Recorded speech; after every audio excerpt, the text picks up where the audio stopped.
Welcome to the Clipper channel. In today's video, I'll show you how to automatically pause notifications when you're in a meeting. So, at first, just go ahead and open up your Slack software, or you can just go ahead and open up your browser and just go to Google and search for Slack.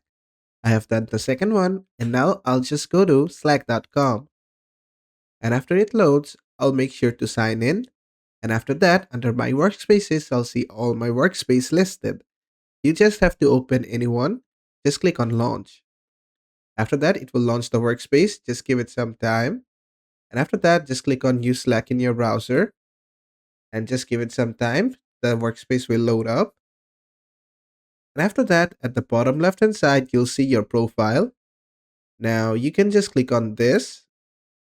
And after clicking on this, you'll find preferences. Just go to preferences. And from here, if you just scroll down, you'll find your notification schedule. And from here, you can select weekdays, everyday, or custom. And only between this time from 9 a.m. to 5 p.m. weekdays, it will give me Slack notifications. You won't receive notifications on Saturday and Sunday if you use these settings. You can set the settings to exclude your meeting times. This will make sure you don't get any notifications during your meetings. And basically, that is it. And another thing you can do is just click on your profile. You can click on pause notification. And from here, I have already paused my notification. I'll click on resume. I'll go to the pause notification again. And I can pause notification for 30 minutes, for 1 hour, for 2 hours.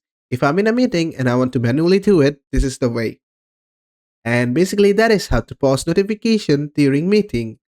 I hope this video was helpful. If it was, please give it a thumbs up. And don't forget to subscribe.